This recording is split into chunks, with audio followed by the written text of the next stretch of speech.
லக்ஷ்மி வரையா. என்னங்கய்யா? தலை வலிக்குது, கொஞ்சம் காஃபி எடுத்துட்டு வாமா. சரிங்கய்யா.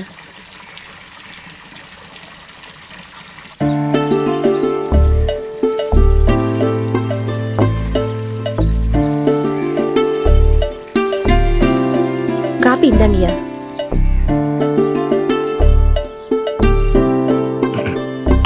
Super coffee Lakshmi. இந்த மாதிரி காஃபி குடிக்கிறதுக்கு உன் புருஷனுக்கு தான் கொடுத்து வைக்கல. அவரை பத்தி இப்ப பேசாதீங்கய்யா. இப்பதான் நான் கொஞ்சம் நிம்மதியா இருக்கேன். சாரி, நான் தப்பா பேசியிருந்தா மன்னிச்சிடுமா. என்னைய நீங்க என்கிட்ட போய் மன்னிப்பு கேக்குறீங்க? நான் இந்த வீட்டுல வேலை செய்யறவ தானே. நான் அப்படிலாம் நினைக்கலம்மா. நீயும் இந்த வீட்டுல ஒருத்தி தான். ஐயோ, என்னம்மா உடம்பெல்லாம் எப்படி கொதிக்குது? என்னாச்சு அவளுக்கு? என் பொண்ணுக்கு ஜுரம் அடிக்குது. அப்படியா? சரி, போய் டாக்டர்கிட்ட காமி போ.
என்னங்கய்யா?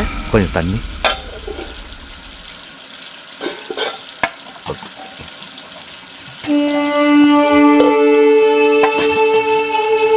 என்னங்கய்யா?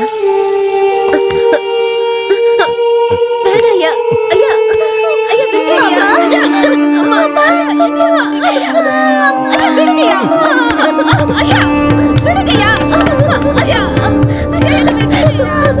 அம்மா, விடுங்கய்யா. அம்மா, விடுங்கய்யா. விடுங்கய்யா. கேளுங்கய்யா.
என் அப்பால ஆரம்பிச்ச நான் சந்திச்ச ஆண்கள் நிறைய பேர் அயோக்கியன்களா தான் இருக்காங்க. ஈவு இறக்கும் இல்லாத மிருகங்களா இருந்தாங்க. என் அக்காவுக்கு அந்த வயசுல என்ன தெரியும்? ஒரு கொடூர மிருகம் வேட்டையாடினா என் புத்தியில பதிஞ்சு போன விஷயம், ஆம்பளைங்க கொடூரமான மிருகங்க. என் அப்பா உட்பட ஒவ்வொரு நாளும் பேப்பர்ல டிவியில வர செய்தி என்னை வெறி கொள்ள வச்சது. நான் தப்பு செய்யற மிருகங்களை வேட்டையாட ஆரம்பிச்சேன்.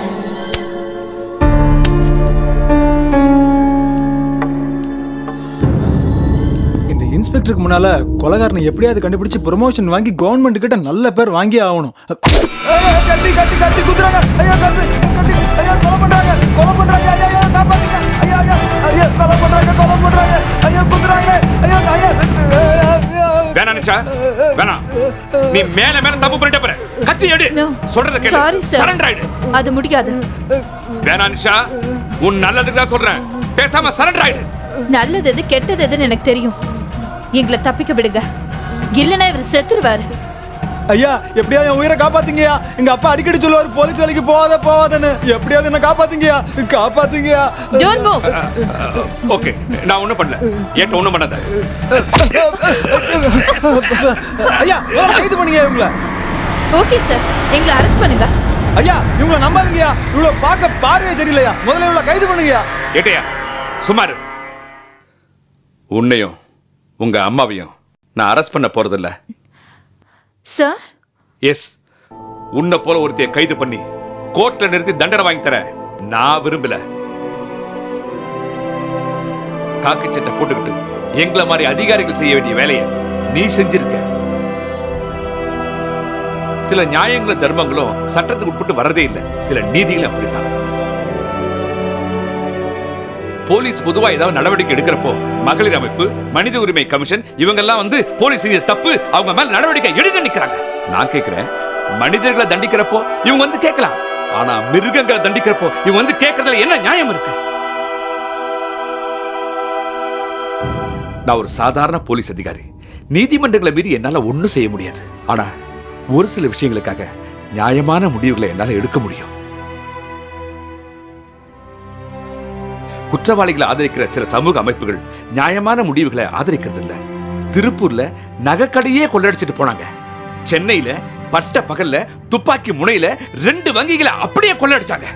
கோயம்புத்தூர்ல 13 வயசு பொண்ணு, சின்ன பொண்ணு, ஒண்ணுமே தெரியாது. அந்த பொண்ணு கதற கதற கற்பழிச்சாங்களே. இவங்களை என்ன பண்றது நீங்க சொல்லுங்க. தண்டனையை தீவிரப்படுத்தலனா குற்றவாளிகள் உருவாக்கிக்கிட்டே இருப்பாங்க. சட்டத்தை கடுமையாக்கணும். ஆமா, இந்த மாதிரி மிருகங்களை தண்டிச்சாகணும். குற்றத்துக்கு உடனே தண்டனை கிடைச்சாங்க. நீ செய்யற அசுரவதம் எனக்கு பிடிச்சிருக்கு. உன்னை கைது பண்ணி நீதிமன்றத்தில் கொண்டு போய் நிறுத்தினா அது என் மனசாட்சியை குத்திக்கிட்டே இருக்கும். உன்ன மாதிரி ஒரு சில பேர் இருந்தாதான் வெறி பிடிச்ச அந்த மிருகங்களுக்கு பயம் வரும். இந்த கேஸ்ல எனக்கு பிளாக் மார்க் தான். ஆனா நான் தோத்துட்டு தான் நினைக்கல. எந்த ஒரு இழப்பையும் மீட்டெடுக்க முடியும். ஆனா இழந்து போன பெண்ணோட கற்பை யாராலையும் மீட்டெடுக்க முடியாது. நீ செஞ்சத நான் குற்றமா நினைக்கவே இல்லை. குற்றவாளிகளுக்கு நீ கொடுத்த தண்டனையா நினைக்கிற.